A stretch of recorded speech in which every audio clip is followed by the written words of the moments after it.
क्या मेरी स्क्रीन नजर आ रही है आप लोगों को? Yes sir.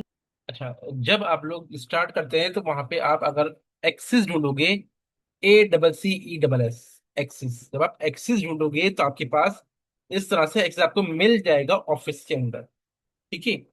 अब अपने कंप्यूटर में देखो या यूनिवर्सिटी के लैपटॉप में कंप्यूटर में देखो तो आपको ये एक्सेस सब जगह इंस्टॉल मिल जाएगा, क्योंकि ये MS ऑफिस जो है उसमें ही इंस्टॉल होता है। ठीक है। जब आप स्टार्ट करोगे तो ये बाय डिफॉल्ट आपके पास स्क्रीन सामने आ रही होगी। ठीक है। अब हमें क्या करना है, हम स्टार्ट करेंगे बिल्कुल स्क्रैच से। तो हमें क्या करना है, हमें ब्लैंक डेटाबेस से स्टार्ट करना है। ठीक है? अगर किसी को कोई भी कंफ्यूजन हो तो वो फौरन पूछ ले, क्योंकि हम आगे काम करने जा रहे हैं, ताकि अगर मसला होगा तो अभी रिजॉल्व हो जाएगा, वरना आगे जाके ये प्रॉब्लम करेगा। ठीक है। हमने ब्लैंक डेटाबेस पे क्लिक करा है। तो वो क्या कह रहा है, वो कह रहा है भाई डेटाबेस को सेव करो। क्रिएट करवाएगा हमसे और सेव करवाएगा। आप वर्ड करो, आप एक्सेल करो, आप पावर पॉइंट करो, आप कोई भी काम करो ऑफिस का, तो वो क्या करता है, वो काम कर लेता है। काम करने के बाद आपको सेव करना है, करो, नहीं करना ना करो। मगर डेटाबेस में वो हमेशा पहले आपसे डेटाबेस सेव करवाएगा, फिर काम करवाएगा। बाकियों के अंदर सेव करे ना करे ऑप्शनल है, मगर इसके अंदर डेटाबेस में ऑप्शनल नहीं होता। ठीक है। वो क्या कह रहा है कि डेटाबेस कैसी है, ब्लैंक डेटाबेस है। इस फाइल का नाम क्या है, हमने कहा भाई डेटाबेस 1। ठीक है। फिर ये कह रहा है कि कहाँ सेव होनी चाहिए, लोकेशन पूछ रहा है। ये डॉक्यूमेंट के अंदर ये सेव कर रहा है। आप चाहे यहीं छोड़ दें, या चाहे तो आपने कहा इसको कि डाउनलोड्स के अंदर ये सेव कर दें। निकाला दिए डाउनलोड्स के अंदर, क्रिएट का बटन दबाएं। अच्छा, इसका जो एक्सटेंशन होता है वो होता है ACCDB। ठीक है। एक्सिस के लिए ACC, DB का मतलब डेटाबेस, तो एक्सिस डेटाबेस इसे इसका एक्सटेंशन होता है। जैसे वर्ड का होता है। ठीक है।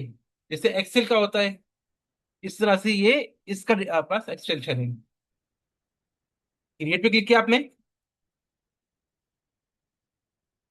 ये आपके पास बाय डिफॉल्ट खुल गया है। ठीक है। ये टेबल है, और ये आपके पास उसकी फील्ड्स आ रही हैं। अच्छा,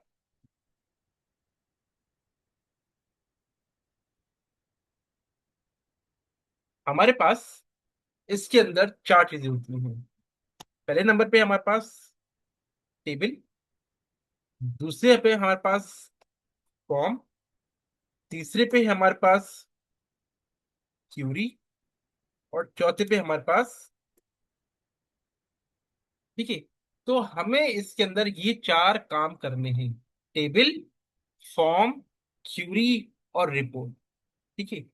टेबल बेसिकली क्या होता है, टेबल के अंदर हम अपना इसका स्ट्रक्चर डिफाइन करते हैं। ठीक है। और स्ट्रक्चर के अलावा जितना भी डेटा होगा वो पूरा डेटा यहाँ पे सेव हो रहा होगा, हमें शो हो रहा होगा। ठीक है। टेबल के अंदर हम दो काम करते हैं। पहला काम क्या है, हम स्ट्रक्चर डिफाइन करते हैं और अपने डेटा को व्यू कर सकते हैं। आप यहाँ पे डेटा इंसर्ट भी कर सकते हैं, बट उसका जो प्रॉपर जो तरीका है वो ये है कि आप फॉर्म के जरिए डेटा इंसर्ट करते हैं।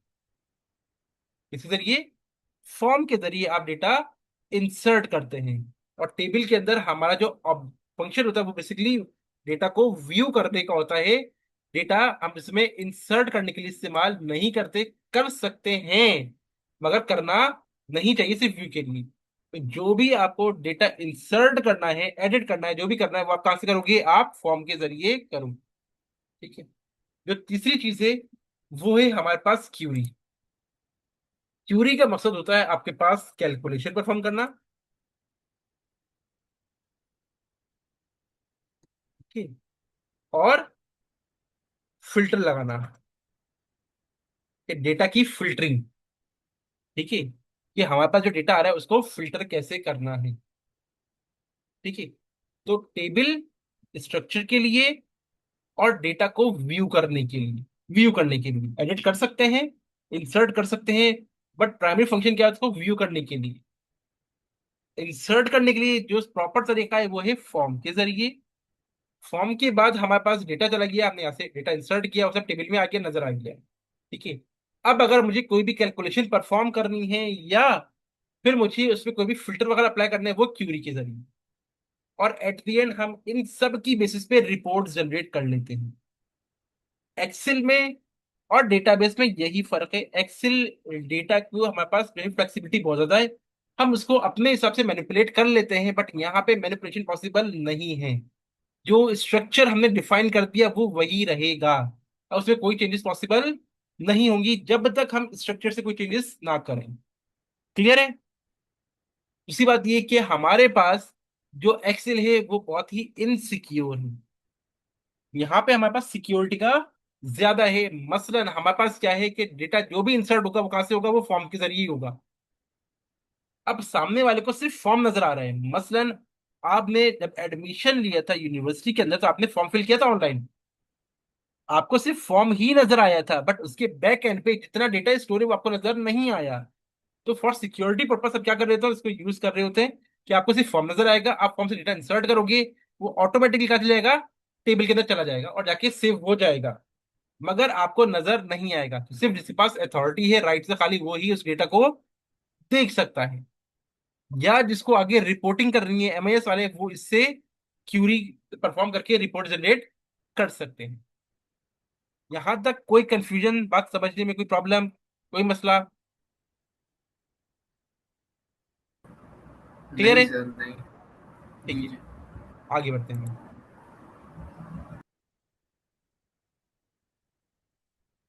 अच्छा, अब हमारे पास लेफ्ट पे क्या आ रहा है, हमारे पास ये टेबल आ रहा है।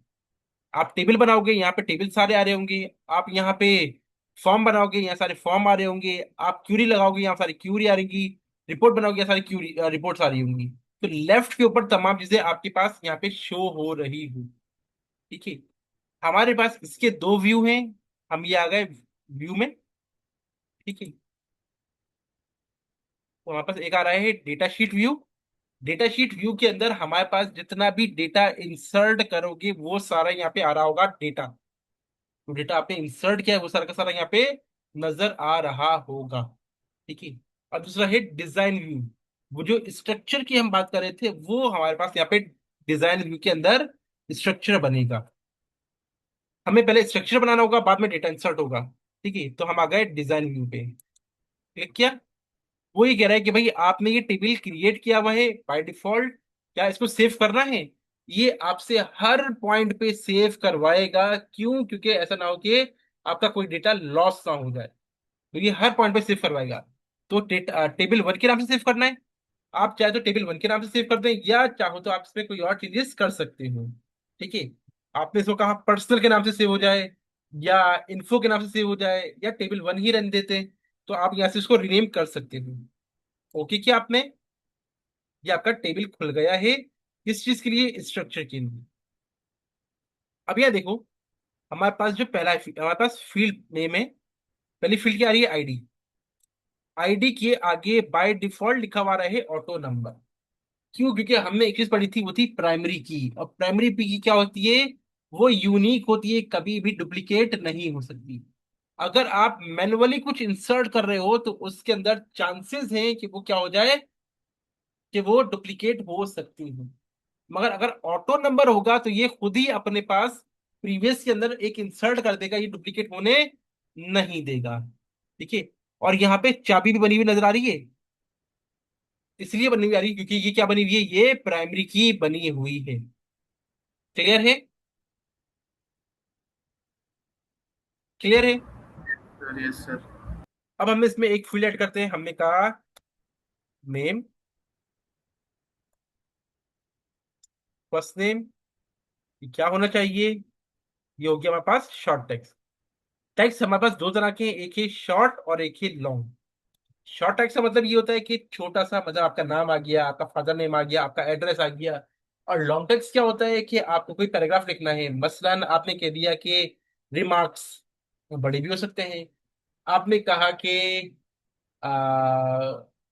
कोई पैराग्राफ लिखना है, ऐसे लिखना है, कुछ भी लिखना है, तो उसके लिए आपको बड़ी जगह चाहिए होगी, ज्यादा टेक्स्ट पे इंसर्ट करना होगा।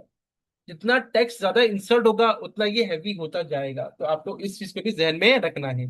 तो हमने फर्स्ट में क्या दे दिया, शॉर्ट टेक्स्ट। ठीक है। दूसरी बात ये याद रखो, जब भी आप दोगे तो बीच में स्पेस नहीं आना चाहिए। बीच में स्पेस नहीं आना चाहिए, हम स्पेस की जगह अंडरस्कोर यूज करते हैं।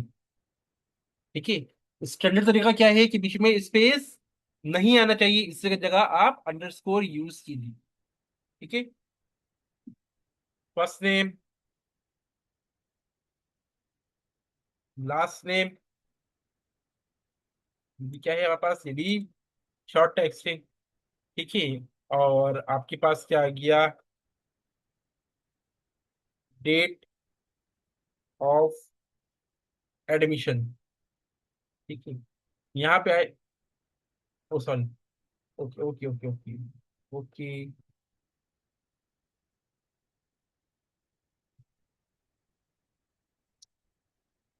समझ दो भाई,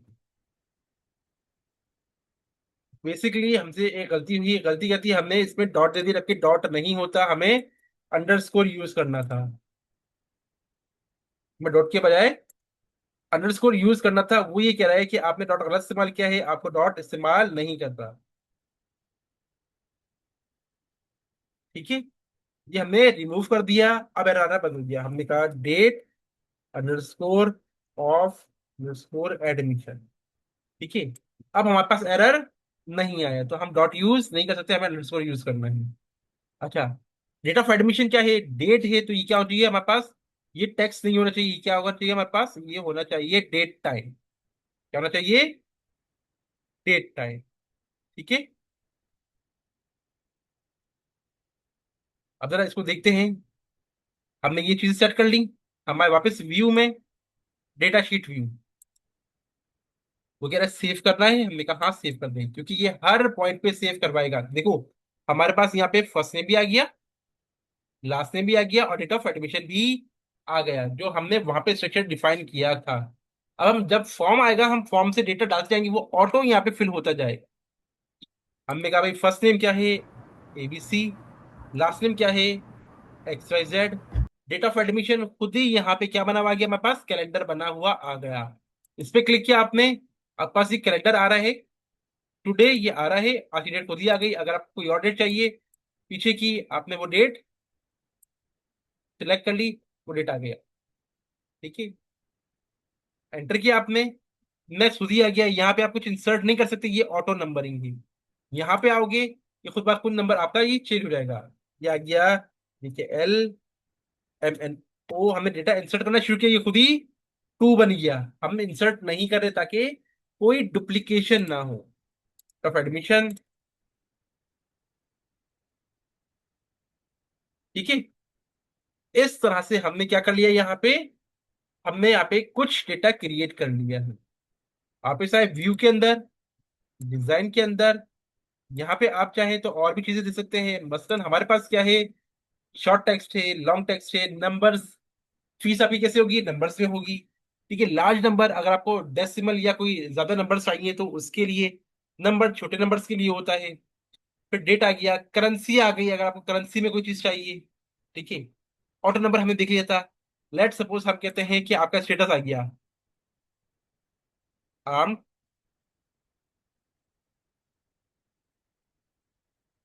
फोर्स।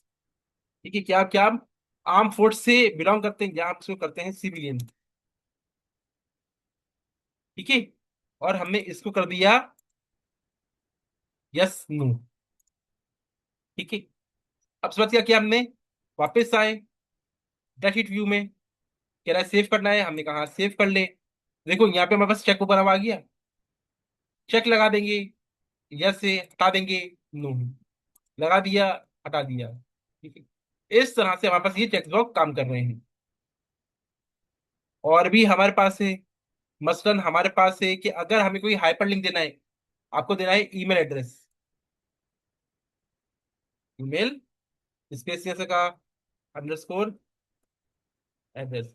अच्छा, कुछ वर्जन्स में ये स्पेस काम करता है, बट स्टैंडर्ड तरीका ये है कि आप स्पेस की जगह अंडरस्कोर यूज करें, क्योंकि कुछ जगह पे स्पेस जाके मसला करना शुरू कर देगा, तो आपको अंडरस्कोर ही यूज करना चाहिए। ईमेल एड्रेस, ईमेल एड्रेस कैसा होगा, हाइपरलिंक होगा। इसके अलावा अगर आपको समटाइम ऐसा होता है डेटाबेस के अंदर अपनी तस्वीर इंसर्ट करनी होती है आपकी। ठीक है, वो कैसे होगी? वो होगी अटैचमेंट। ठीक है,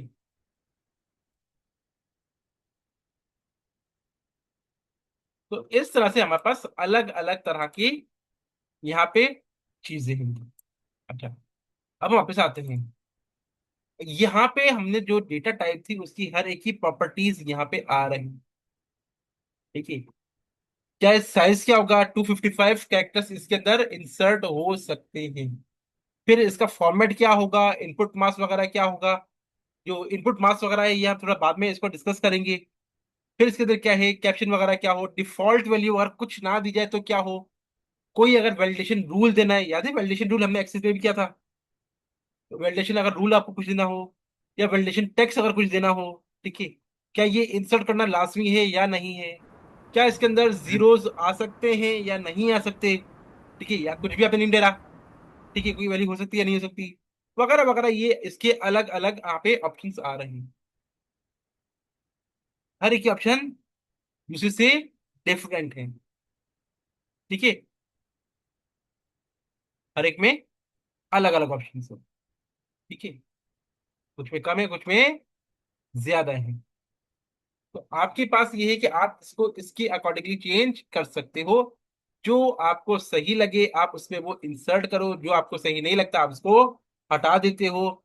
बट इसके अंदर किस चीज में किस तरह की इंफॉर्मेशन जानी चाहिए आपको वैसे ही इसमें इंफॉर्मेशन इंसर्ट करनी होगी। व्यू में आए, डेटा शीट में आए, उसने कहा सेव करना है, हमने कहा यस।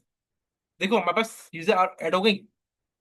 फर्स्ट नेम था, लास्ट नेम था, डेट ऑफ एडमिशन हमने यहाँ तक किया था, फिर हमने सिविलियन बाद में ऐड किया था, वो आ गया। ईमेल एड्रेस आ गया हमारे पास। यहाँ पे आपको ईमेल एड्रेस टाइप करना है। हमने कहा abc@xyz.com।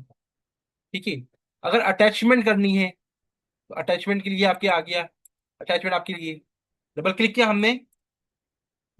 हमने तो वो कह रहा है कि अटैचमेंट ऐड कहाँ से अटैचमेंट करनी है, तो ये ब्राउज के लिए हमें दे रहा है। ठीक है, तो ये सारी चीजें हम किससे कर सकते हैं? ये सारी सारी चीजें हम टेबल के थ्रू कर सकते हैं। हमारे पास दो तरह के व्यू हैं, एक है डेटा शीट व्यू और एक है डिजाइन व्यू। ठीक है, राइट क्लिक किया हमने, यहाँ पे आ रहा है ओपन करनी है इसको। अगर हमारे पास एक से ज्यादा डेटा शीट्स हो तो ओपन करनी है, क्लोज करनी है, क्या करना है, क्योंकि यहाँ पे सारी लाइन से ओपन होती जाएंगी। ठीक है, अगर हमें इसको क्लोज करना है तो हम यहाँ पे आके क्लोज कर देंगे या क्लोज ऑल कर देंगे। ठीक है, डिजाइन पे जाना है हम डिजाइन पे जा सकते हैं, डेटा शीट व्यू पे जाना है तो हम डेटा शीट व्यू पे जा सकते हैं। जहां से करना है यहां से कर लो, यहां से करना है यहां से कर लो, और आपके पास यहां से करना है तो आप यहां से भी कर सकते हैं। ओपन करना है, डिजाइन करना है, अगर आपको डेटा कहीं और से इंपोर्ट करना है तो आप वो भी कर सकते हो। ठीक है, ये डेटा कहीं और एक्सपोर्ट करना है तो आप वो भी कर सकते हो। इस टेबल को आपने बना दिया मगर इसको रीनेम करना करना है तो आप रीनेम भी कर सकते हो। ठीक है, अगर कोई ऐसी शीट है जिसको आपको हाइड रखना है कि उसकी किस कैलकुलेशन आ रही हो बट वो शीट सामने नजर ना आए तो आप उसको हाइड भी कर सकते हो। कोई ऐसी शीट है जिसको आपको डिलीट करनी है तो आपको डिलीट कर सकते हो। कट कॉपी वगैरह वगैरह वो सारी चीजें आ गई। इसके अलावा अगर टेबल की आपको कोई प्रॉपर्टीज चाहिए कि भाई क्या है आपके पास कोई प्रॉपर्टीज, इस पे एट्रीब्यूट क्या है, हाइड करना है नहीं करना, इसी बारे में कोई डिस्क्रिप्शन देनी है ताकि आपको फ्यूचर में याद रहे, तो आप वो भी कर सकते हो। तो ये हमारे पास बेसिक से ऑप्शन है। क्लियर है? यहाँ हमें बता रहे हैं कि हम कौन से रिकॉर्ड पे हैं। वन ऑफ टू, टू का मतलब टोटल दो रिकॉर्ड्स इंसर्ट हुए हुए हैं। रिकॉर्ड क्या है? Complete set of information. ये पूरा क्या है? ये पूरा एक रिकॉर्ड है। ये पूरा क्या है? ये पूरा एक रिकॉर्ड है। ये क्या है? ये फील्ड्स है। आईडी की फील्ड है, फर्स्ट नेम की फील्ड है, लास्ट नेम की फील्ड है, डेट ऑफ एडमिशन है, ये सारी फील्ड्स हैं। क्लियर है? ये पूरा रिकॉर्ड, ये सारी फील्ड्स। ठीक है, कोई कंफ्यूजन, कोई मसला, कोई बात? ठीक है, नहीं क्यों? सर, क्योंकि इजी है। हाँ हाँ बहुत इजी है। देखो प्रॉब्लम ये है कि अभी हमारे पास सिस्टम नहीं है, तो इनशाला हम इसको लैब में कंटिन्यू करेंगे। क्यों? क्योंकि जब हमारे पास अच्छा। सिस्टम अवेलेबल होंगे ना तो उस वक्त आप इसको साथ साथ करते जाएंगे, तो उस वक्त आपको सही समझ में आएगा। क्योंकि अभी ऐसा ना हो कि हम इसको करते जाएं और आपको